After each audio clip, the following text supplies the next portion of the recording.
Շատ հստակ արձանագրենք, մենք ինքներս մեր առարկությունը ունեցել ենք, բայց բոլոր դեպքերում որոշվեց, որոշակի կազմակերպչական հանգամանքներից ելնելով, որ պետք է հետաձգվի, շարունակվի վաղը ժամը 13:00-ին։ Մենք գտնվում էինք այն փուլում, երբ կենտրոնական ընտրական հանձնաժողովը պետք է առանձին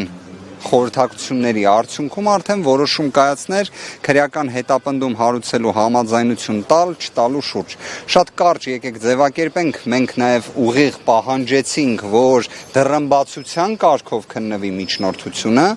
որ նաև ձեզ համար էլ հայտնի լիներ ինչին է վերաբերում այս ամբողջը, ինչպես ի սկզբանե գործընկերների հետ նշել էինք, որևէ կապ իրականության, իրավունքի, օրենքի, նույնիսկ տրամաբանության հետ կապ չունի այս միջնորդությունը եւ հնարավոր մեղադրանքը փաստացի վերաբերում է մեր գործընկերներից Ալիկին Ալեքսանյան վերագրվող մեղադրանքին, ըստ էության սա է։ Դրա շրջանակներին է վերաբերում։ Այլ հանգամանքների այս պահին չբացահայտենք ելնելով զուտ, որ դռնփակության կարգով էր քննվում, բայց դեպքը կամ երևույթը վերաբերում է դրան։ Բայց պատկերացրեք մոտ ինչ ասենք, երևի 1 կամ 1.5 հատոր կից ներկայացված նյութեր կային, որոնց մի մասը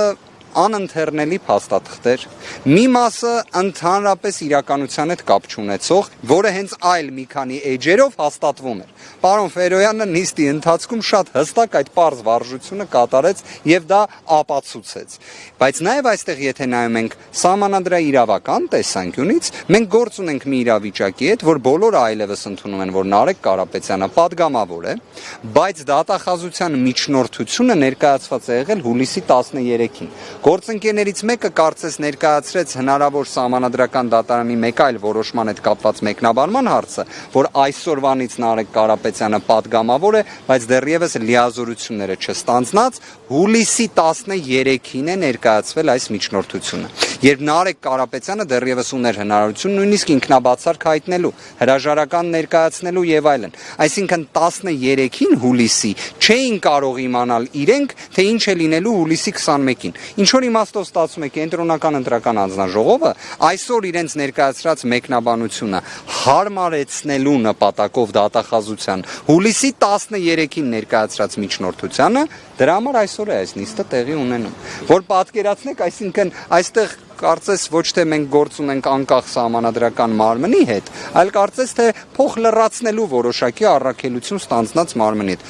Սա աբսուրդ է, եկեք այսպես ասեմ, որտեղ նվազագույն իրավական փշրանքի պայմաններում էլ այս միջնորդությունը հենց ելնելով նրանից, որ հուլիսի 13-ին է ներկայացված, այնտեղ իրենք չեն վերլուծել այն հանգամանքները, որ իրենք փորձում են հրամցնել, որ իբր падգամավորի կարգավիճակ ստանձնել է, բայց լիազորությունը դեռ չի ստանձնել եւ այլ։ Դրանք չկան գրված դատախազության միջնորդության մեջ։ Հետևաբար կամ պետք է վերադարձվեր անհապաղ, կամ պարզապես մերժվեր։ Բայց դե